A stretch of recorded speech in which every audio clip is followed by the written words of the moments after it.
a partir de esta hora, pues conversar con Alex Hurtado. Él es, a ver, yo siempre me sé confundir, pero ya tenemos tu identificación muy bien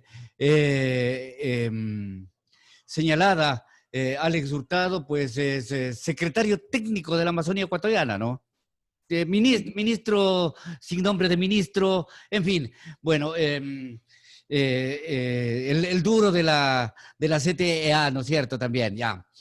Alex, pues eh, quisiéramos conocer cómo está el tratamiento de la pandemia del COVID. Y este tema lo hacemos en función de lo que el Estado como tal ha podido realizar acá en la Amazonía ecuatoriana, habida cuenta que ciertamente eh, ha habido un brote, pero inmenso en la Amazonía, no solamente en el sector citadino, sino también en la selva, que es muy, muy, muy preocupante. Quisiéramos una explicación sobre este particular. Buenos días, bienvenido. Buenos días, estimado Salomón. Muchas gracias por este espacio. Aprovecho para enviar también un saludo fraterno en esta mañana, desearles un hermoso día a toda la amable audiencia de Nina Radio. Mis funciones, y yo soy presidente del Consejo de Planificación, es decir, tenemos dos instituciones, ¿no? Ahora por ley. La una es el Consejo de Planificación y el otro es la Secretaría Técnica.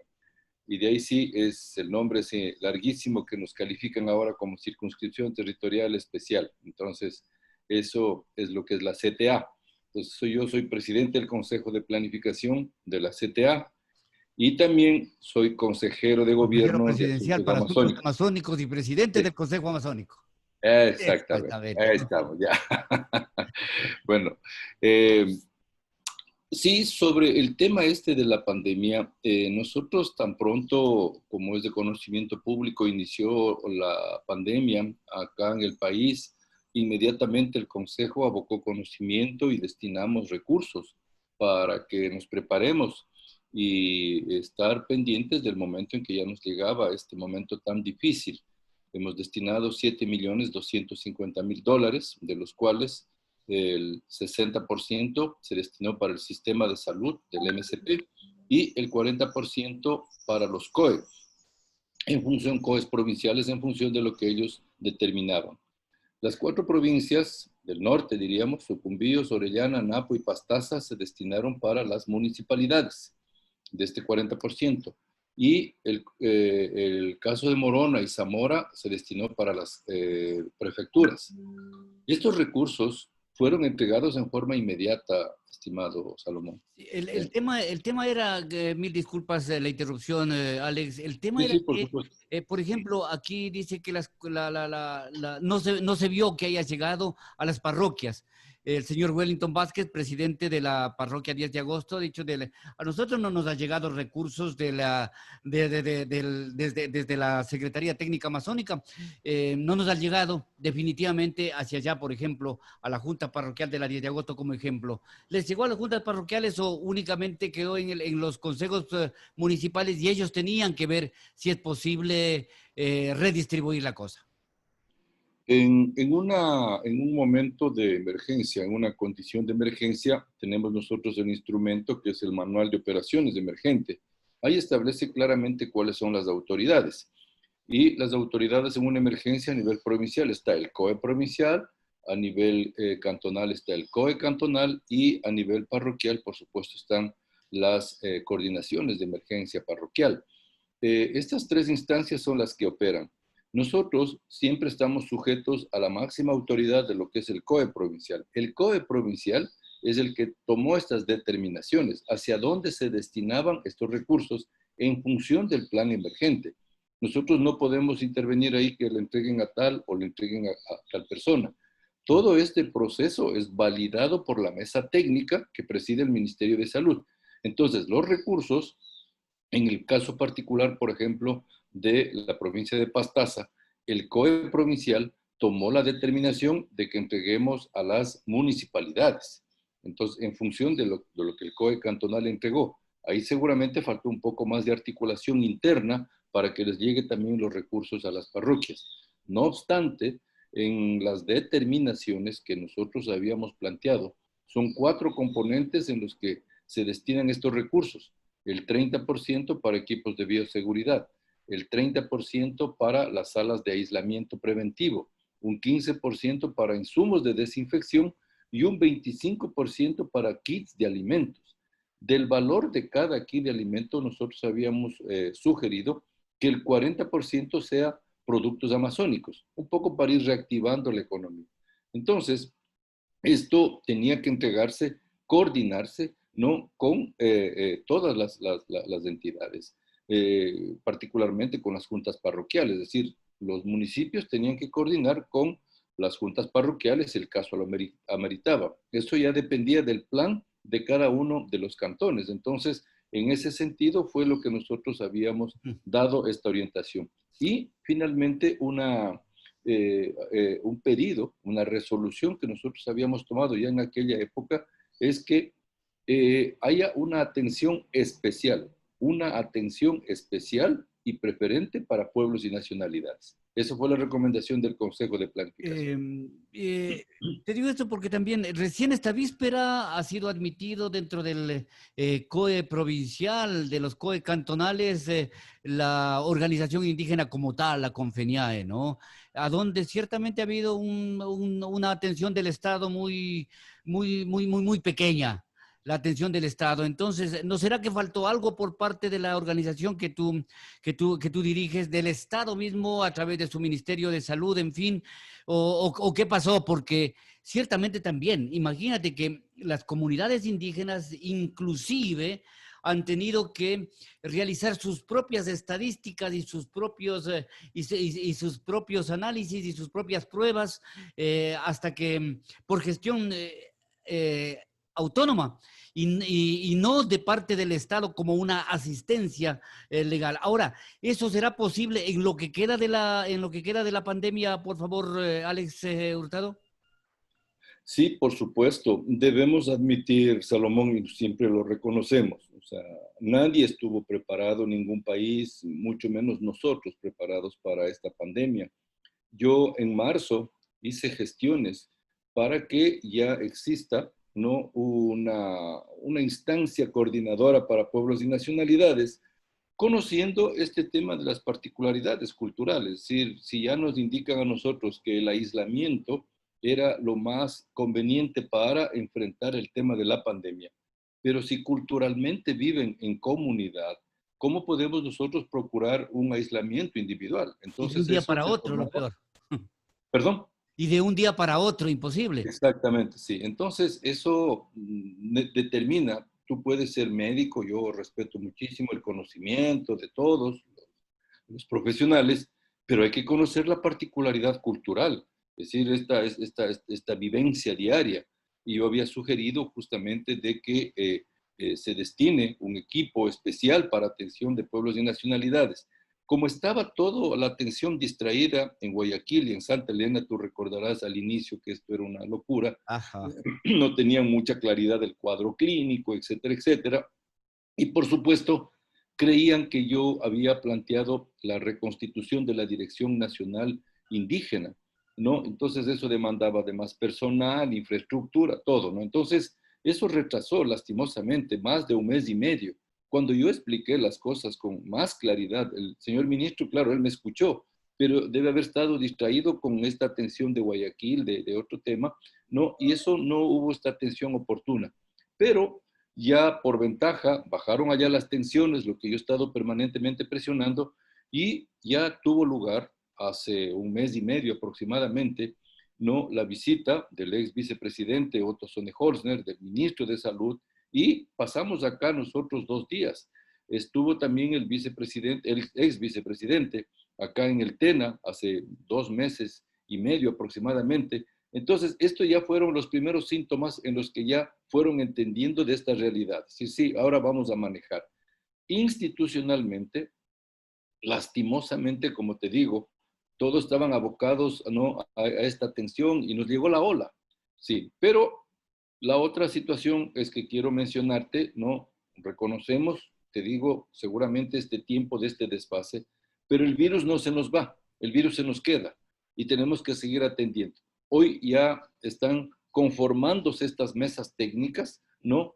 De pueblos y nacionalidades en los COE provinciales, COE cantonales, es una disposición presidencial para que se vayan ya constituyendo. En este momento, ayer estuvo por Orellana la subsecretaria de Control Epidemiológico, estuvo en días anteriores en Pastaza, estuvo acá en el Napo, hoy día está en Sucumbíos, ¿no? Para ir efectivamente teniendo ya un control real de cómo están las condiciones, ¿no? Porque esto continúa y tenemos que seguir con estas medidas preventivas. Entonces, hoy estamos ya más organizados. Ya. Y finalmente, una última cosita nomás. Yo leí el otro día un artículo de un médico que decía, hoy estamos ya nosotros también como médicos más preparados. Ya sabemos cómo tratar el tema del coronavirus, ¿no? Del COVID. Dice, ya sabemos los síntomas, ya sabemos esto, esto, otro. Es decir, ya adquirieron experiencia. Entonces, ya esto por lo menos comienza un poquito a aplanar, digamos, esta condición. Mira, te voy a decir también el sentimiento del pueblo de Pastaza sobre una fotografía que se viralizó. Yo creo que es responsabilidad del periodista informarte, ¿no? La visita del señor Otto Sollenholzner acá y del señor ministro, ellos vinieron a decir que todo estaba bien. Y no estaba bien la cosa, ¿no? Ha habido críticas a los médicos de aquí en el sentido que no les supieron exponer bien a lo mejor a las autoridades, pero aquí la cosa no estaba bien y ellos dijeron que estaba bien y se tomaron una fotito con las 9 cajas de mascarillas. En fin, eso como información que yo creo de responsabilidad hacerlo contigo, ¿no? Es posible que no hayas tenido una información más completa por las fuentes mismas, ¿ya? Entonces, en este sentido, yo ya no tengo más preguntas sobre este particular, salvo que tú quieras comentarlo, sino más bien el compañero Salvador Uzca tiene consultas en torno a los proyectos que lleva adelante la CTA. Compañero Salvador, le doy la palabra. Adelante, por favor. Muy buenos días, Sí, licenciado. si me permite, Salvador, solamente para que no quede esta inquietud, yo aprecio mucho lo que tú comentas, Salomón. Sabes que ahí solamente fue la determinación de una palabra que eso un poco incomodó y generó distorsiones, ¿no? Un periodista le preguntó y le dijo al ex vicepresidente que el hospital del Puyo había colapsado. Y claro, cuando tú dices la palabra colapso es de que ya no tienes dónde poner un alfiler. Entonces, se referían a eso, ¿no? Es decir, que estábamos nosotros todavía, claro, en la capacidad máxima, pero no es que habíamos desbordado. Entonces, a eso se refería. Tal vez muchas veces son los términos, ¿no? Y no es que precisamente, como tú dices, pues, no pasaba nada.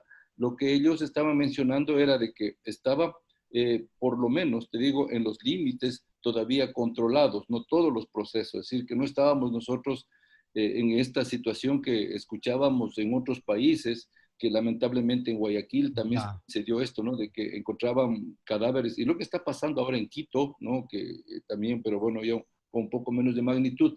Entonces, esa era un poco la dimensión, ¿no? Pero en todo caso, ellos tuvieron la absoluta radiografía de la situación y la presencia mismo del ex vicepresidente y del ministro reafirmaban la preocupación de que efectivamente era para dar todo este respaldo. Y claro, internamente hubieron algunos jalones de orejas, eso sí te puedo decir, para algunas autoridades. Eso sí. Ya, también te voy a comentar, y Salvador, le solicito que le comente a Alex lo que el vicepresidente le respondió cuando usted le consultó sobre las comunidades, ¿no? Antes de su pregunta que tiene que hacerle sobre los proyectos, ya al entrar en ese tema, que el tiempo también se nos viene estrecho. Salvador, adelante. Señor Alex Hurtado, muy buenos días. Precisamente el periodista que formuló la pregunta tanto al vicepresidente como al ministro de Salud fui yo quien le habla, tomando como referencia 2 días antes lo que manifestó el director del hospital. Le había manifestado el ministro y también el vicepresidente de que se habían reunido incluso con los representantes de las organizaciones indígenas cuando los dirigentes dijeron que nunca hubo tal reunión, y también de que el hospital estaba colapsado fue porque ya el director del propio hospital lo manifestó días antes. Eso nada más, aunque no viene tanto ya al caso, porque Adelante, al final ya pasó, ¿no? Entonces, bueno, la pregunta que quería formular es, señor Hurtado, usted tal vez si está al tanto ya, se está procediendo a la entrega de los recursos económicos a varios gobiernos seccionales quienes presentaron los proyectos para ser acreedores de los recursos económicos que son del fondo común que correspondían al año pasado. ¿Cómo está esa distribución tal vez para Pastaza? ¿Hay algún rubro establecido para alguno de los gobiernos seccionales? Sí, muchas gracias, Salvador. Y claro, solamente son cuestiones de semántica muchas veces estas definiciones nada más, pero ya, qué bueno que ya lo dejemos de eso como un buen recuerdo nada más. En relación a los proyectos, las buenas noticias que siempre traemos, prese a estos momentos duros, difíciles, críticos, les digo que el trabajo fue un trabajo bastante importante realizar con el Ministerio de Finanzas. El ministro Martínez siempre me decía, o sea, nuestro dinero estaba ahí guardado en las cuentas, pero me decía, Alex, esperémonos un poco, veamos cómo evoluciona este problema porque no sabemos qué va a pasar con el tema de la pandemia. Y claro, eso les estoy hablando entre marzo y abril, no mayo todavía. Entonces, cuando ya vieron que las cosas estaban de una manera un poco más controlables, ya era un poco más manejable la situación, entonces ya también, sí, sí, está muy bien, dice, hay que seguir ya con el otro tema de la pospandemia, que es el tema de inyectar recursos para la reactivación económica. Entonces, nos empezaron a entregar los recursos.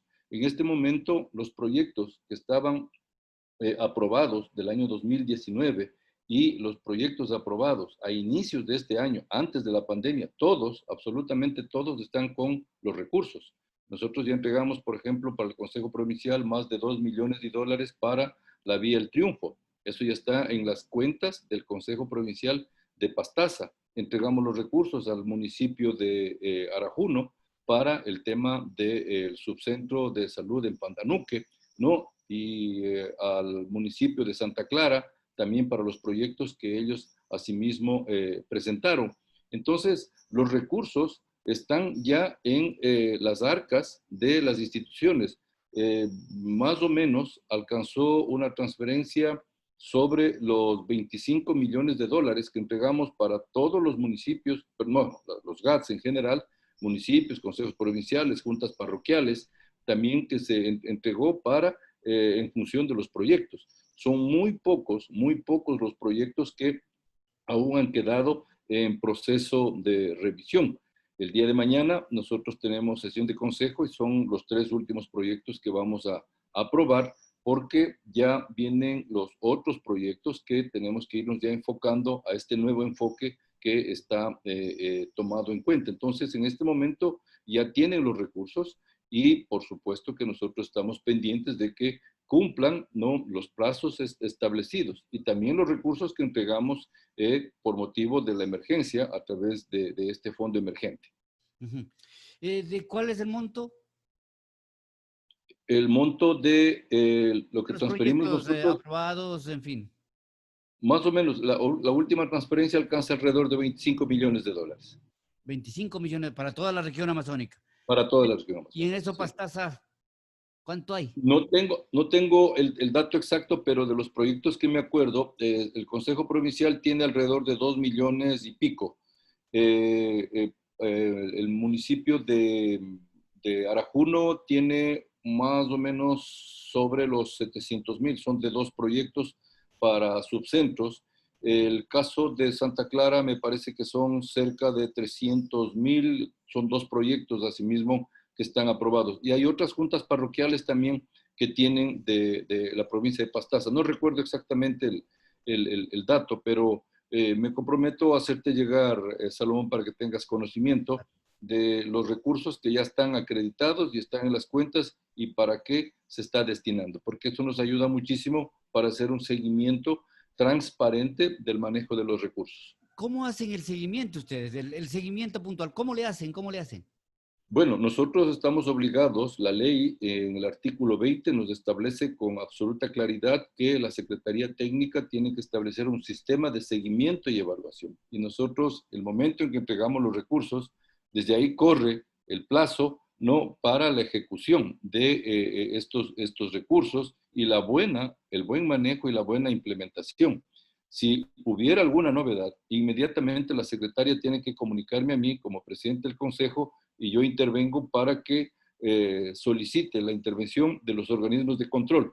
Dios no permita que no sean cuestiones a nivel de Contraloría, peor que no tengamos que acudir a la Fiscalía. Ujú.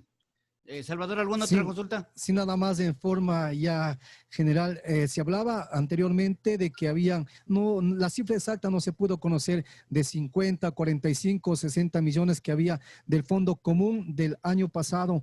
En lo que ya se ha entregado por los diferentes proyectos, la ayuda por la emergencia sanitaria, ¿se acabó estos recursos o todavía resta algo, señor Hurtado?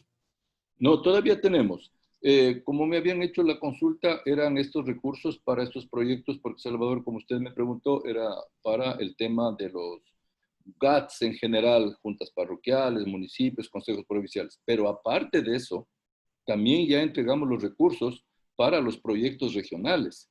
No nos olvidemos que nosotros, por ejemplo, tenemos el compromiso de la profesionalización de docentes de la Amazonía. Son como 3 millones y pico de dólares que entregamos a la Universidad de Educación Superior. Ahí están educándose alrededor de 2.800 docentes de la Amazonía. Esos recursos ya tiene la universidad. También se entregó alrededor de 5 millones y pico de dólares para el proyecto de planes de vida de los pueblos y nacionalidades. Ya están con esos recursos en Iquian-EP y está ejecutándose ya este proyecto que es muy importante para todos los pueblos y nacionalidades. Es un proyecto hermoso, un proyecto extraordinario que sin duda va a tener mucho impulso.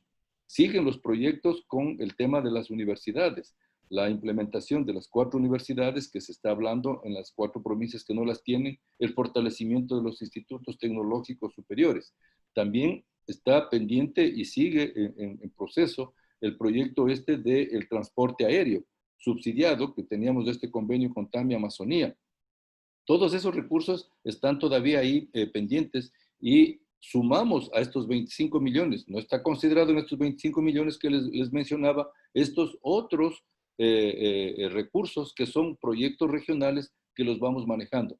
Pero todavía hay recursos para este año. Por eso es que nosotros estamos con esta inquietud que ojalá ya en las próximas semanas tengamos ya la determinación, como habíamos planteado, un 24% estamos destinando para producción y comercialización, un 20% para salud, un 20% para conectividad y educación, un 5% para turismo y así para otras actividades. Tenemos también un fondo emergente para el tema de infraestructura del transporte y también para infraestructura sanitaria, siempre y cuando estos tengan el carácter de emergentes, ¿no? Entonces, todo eso está así previsto para este año, para lo que resta, digamos, del año, estamos pendientes de esta atención. En todo caso, nosotros también tenemos ahí, por ejemplo, este otro proyecto de la Agenda de Transformación Productiva, que en días anteriores el señor presidente estuvo acá en la provincia de Napo, perdón,